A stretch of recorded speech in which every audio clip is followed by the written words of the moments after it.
नमस्कार साथियों, स्वागत है आपका गोल मंत्रा एकेडमी के परिवार में। आज मैं पढ़ाऊंगा संविधान का जो अगला टॉपिक होगा ये है स्थानीय स्वशासन। इसे कहते हैं क्या, पंचायती राज व्यवस्था।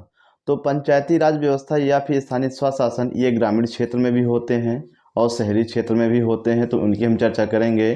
तो छोटा सा टॉपिक है और ये बहुत ही महत्वपूर्ण है। तो यहाँ से क्वेश्चन किसी भी एग्जाम, चाहे पीसीएस हो, चाहे वनडे एग्जाम, कोई भी एग्जाम, चाहे रेलवे हो, कोई भी एग्जाम है, सभी एग्जामों में यहाँ से क्वेश्चन जरूर पूछे जाते हैं। तो हम स्टार्ट करते हैं पंचायती राज व्यवस्था या फिर स्थानीय स्वशासन। तो हम यहाँ पे देखेंगे जो जनक कौन है। तो जनक में हम देखेंगे, जैसे अगर आपसे पूछे स्थानीय स्वशासन के जनक कौन है, लॉर्ड रिपन है। कौन है? लॉर्ड रिपन है। तो उसको हम यहाँ पे लिखेंगे। और यहाँ पे जैसे स्टार्टिंग की बात करेंगे, जब अंग्रेजों का शासनकाल था तो वहाँ पे जो स्थानीय स्वशासन थे वो शहरों से ही स्टार्ट हुए थे। इसलिए स्थानीय स्वशासन के जनक कौन है, तो आपको याद रखना है लॉर्ड रिपन। तो इसमें कंफ्यूज मत होइएगा, इसमें बच्चे कंफ्यूज होते हैं कि स्थानीय स्वशासन के जनक कौन है। तो आपके होंगे लॉर्ड रिपन होंगे। क्या होंगे? Lord Ripon. और यहाँ से एक क्वेश्चन और पूछा जाता है, स्थायी बंदोबस्त। तो स्थायी बंदोबस्त ये अलग चीज़ है और स्थानीय स्वशासन अलग चीज़ है। स्थायी बंदोबस्त के जनक है लॉर्ड कॉर्नवालिस। कौन है? Lord Cornwallis. तो यहाँ हम देखेंगे, और इसके जनक हम माने जाते हैं बलवंत राय मेहता। बलवंत राय मेहता। तो इसमें अंतर क्या है आपका लॉर्ड रिपन और मेहता में? तो ये जो आपके हैं, तो ये आपका हो जाएगा ग्रामीण, क्या हो जाएगा? ग्रामीण पंचायती राज व्यवस्था। ग्रामीण पंचायती राज व्यवस्था। तो ग्रामीण पंचायती राज व्यवस्था के जो जनक माने जाते हैं ये बलवंत राय मेहता समित बलवंत राय मेहता जो है ये माने जाते हैं। जब भारतीय संविधान का गठन हुआ था तो उस समय जो है इसे संवैधानिक दर्जा नहीं दिया गया था। तो प्रारंभ में इसका उल्लेख किसमें मिलता है? अनुच्छेद 40 में मिलता है। अगर पूछे कि पंचायती राज व्यवस्था का उल्लेख प्रारंभ में किस अनुच्छेद में था, तो आपका क्या होगा? 40। और ये 40 किस में आता है? राज्य के नीति निर्देशक तत्व, है ना। राज्य के नीति निर्देशक सिद्धांत। राज्य के नीति निर्देशक सिद्धांत में प्रारंभ में पंचायती राज व्यवस्था का उल्लेख किया गया था। और फिर होता क्या है, 1957 में बलवंत राय मेहता समिति का गठन होता है। 1957 में क्या है? बलवंत राय मेहता समिति का गठन होता है। तो इसके बाद क्या होता है कि इसे फिर राष्ट्रीय विकास परिषद के द्वारा 1958 में स्वीकार कर लिया जाता है। और इस प्रकार से क्या होता है कि 2 अक्टूबर 1959 को नागौर, ये एक जिला है, किस राज्य में है? राजस्थान में है। पंचायती राज व्यवस्था को लागू करने वाला पहला राज्य बना, है ना। तो जब पहले ये आपका 40 में था, कहने का मतलब राज्य के नीति निर्देशक तत्व में था, तो ये राज्य के नीति निर्देशक तत्वों में ऐसे विषय को रखा गया है जिसमें राज्य के चाहे तो उसको लागू कर सकती है और या फिर नहीं भी कर सकती है, दोनों बातें हैं। तो यहाँ हम देखेंगे पंचायती राज व्यवस्था को लागू करने वाला पहला राज्य कौन सा है? राजस्थान है। कौन सा स्थान है? नागौर जिला है। और समय क्या है? 2 अक्टूबर 1959। 2 अक्टूबर 1959। अब दूसरा राज्य पूछेगा, तो दूसरा राज्य है आपका आंध्र प्रदेश। क्या है आपका? आंध्र प्रदेश। और आंध्र प्रदेश का जिला है आपका महबूब नगर। और यहाँ पे लागू होता है 11 अक्टूबर 1959 को। तो आपको याद रखना है, पहला आपका राज्य है राजस्थान, दूसरा राज्य है आपका आंध्र प्रदेश। सन है आपका दोनों में 1959 है। तारीख पूछे 2 अक्टूबर 1959 राजस्थान, 11 अक्टूबर 1959 आंध्र प्रदेश, है ना। तो ये 2 राज्य आपके होते हैं। अब देखिए, इनमें सुधार के लिए समय समय पे क्या है, अलग अलग समितियों का गठन किया गया है। किस लिए? पंचायती राज व्यवस्था को अच्छे से लागू करने के लिए। तो यहाँ जब ये पहली जो समिति बनी थी तो इसने 3 प्रकार की वकालत की थी, 3 स्तर।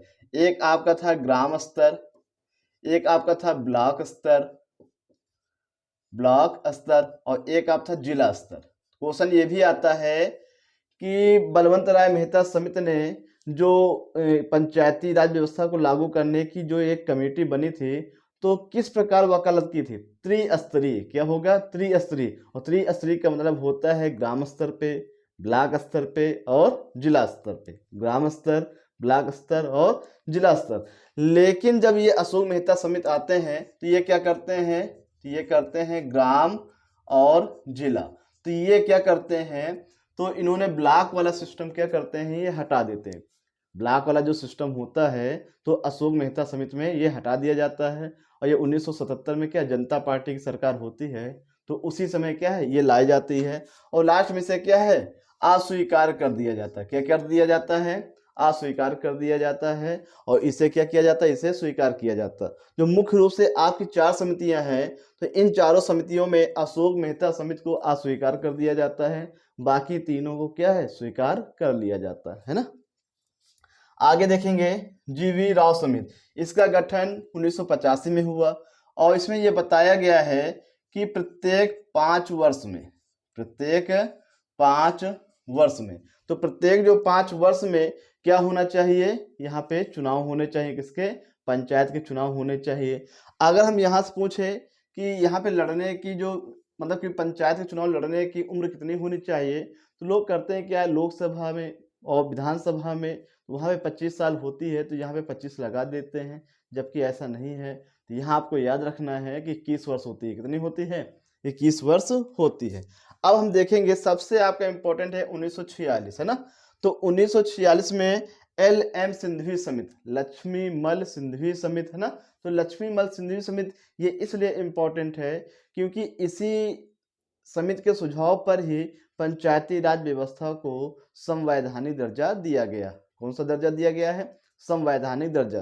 तो आपको ये याद रखना है कि किस समिति के सिफारिश पे, तो सिफारिश से ये याद रखिएगा किस समिति के सिफारिश पर पंचायती राज व्यवस्था को संवैधानिक दर्जा दिया गया है। तो आपका आंसर होगा लक्ष्मीमल सिंघवी समिति होगा, है ना। अब संशोधन कौन सा किया गया है, 73वां संशोधन। कौन सा संशोधन, 73वां संविधान संशोधन करके पंचायती राज व्यवस्था को संवैधानिक दर्जा दिया गया। अब इसे जो स्वीकार किया जाता है, लागू किया जाता है 24 अप्रैल 1993 को, लेकिन जो इसे स्वीकार किया गया है 20 अप्रैल 1993 को राष्ट्रपति के द्वारा स्वीकृत हो जाता है और इसे लागू किया जाता है 24 अप्रैल 1993 को। इसलिए 24 अप्रैल को राष्ट्रीय पंचायत दिवस मनाते हैं। क्या मनाते हैं, राष्ट्रीय पंचायत दिवस, है ना। तो राष्ट्रीय पंचायत दिवस कब मनाते हैं, 24 अप्रैल को मनाते हैं। क्यों मनाते हैं, क्योंकि 24 अप्रैल 1993 को पंचायती राज व्यवस्था क्या है, पूर्ण रूप से संवैधानिक दर्जा बन गया और इसे लागू कर दिया गया। अब जब संविधान का अंग बन गया है तो इसका उल्लेख किस अनुच्छेद में किया गया है, तो आपको याद रखना है 243 का से लेके अड़ा तक। कभी कभी पेपर में ये भी आता है कि का से लेके अड़ा नहीं भी रहेगा, तो आपको रखना है, याद रखना है ए से लेके ओ तक। क्या होगा, ए से लेके ओ तक, का से अड़ा होगा या फिर ए से ओ तक होगा। अब देखिए इसका उल्लेख किस भाग में किया गया है, भाग 9 में किया गया। किसमें किया गया है, भाग 9 में इसका उल्लेख किया गया है। भाग पूछे 9 है, अगर अनुसूची पूछे क्या होगा 11, तो भाग 9 अनुसूची 11। इसमें भी बच्चे कंफ्यूज होते हैं और कभी कभी रोमन अंक में दे देता है तो उसमें भी लोग कंफ्यूज हो जाते हैं। कभी ये 9 हो गया और ये क्या हो गया 11। तो आपको याद रखना कभी कभी पेपर में क्या रोमन अंक में रहेगा, तो पंचायती राज व्यवस्था का उल्लेख भाग 9 में किया गया है, अनुसूची क्या है 11 है। आगे देखेंगे यहाँ पे कार्यकाल कितना होता है, तो कार्यकाल 5 वर्ष होता है। कितना होता है, कार्यकाल 5 वर्ष, है ना।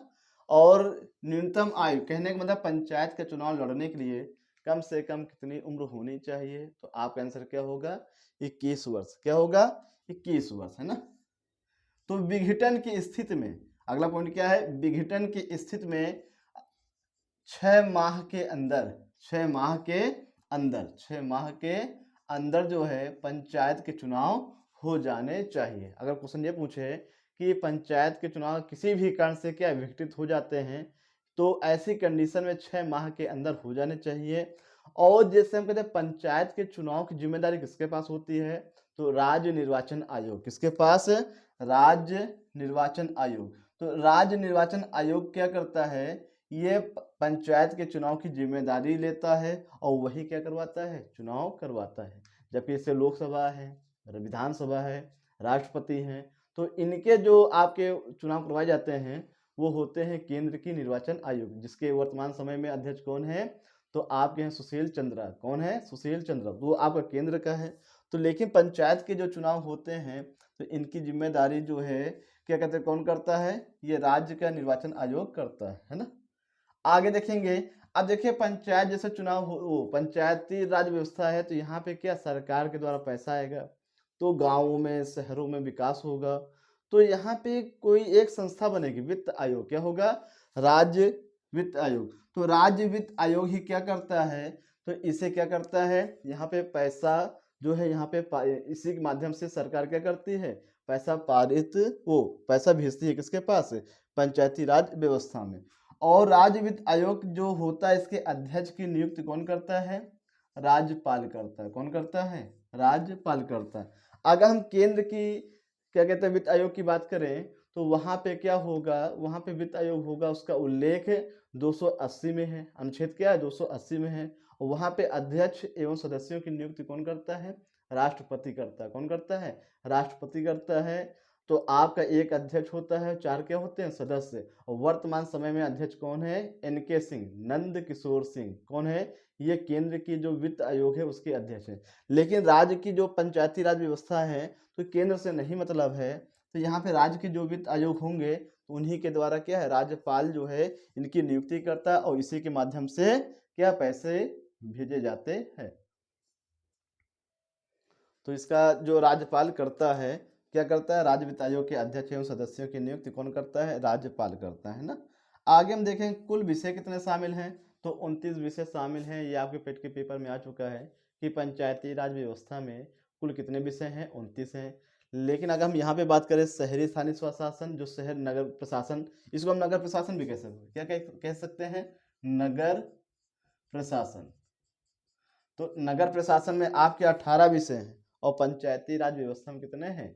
आपके 29। तो ग्रामीण क्षेत्र में हम कह सकते हैं 29, और शहरी क्षेत्र में कितने हैं? 18। तो ये आपका हो गया। अब देखिए पंचायत की संरचना, जो त्रिस्तरीय हमने बताया है। क्या बताया है? त्रिस्तरीय। तो पहला ग्राम पंचायत, दूसरा पंचायत समिति, और तीसरा है आपका जिला परिषद, है ना।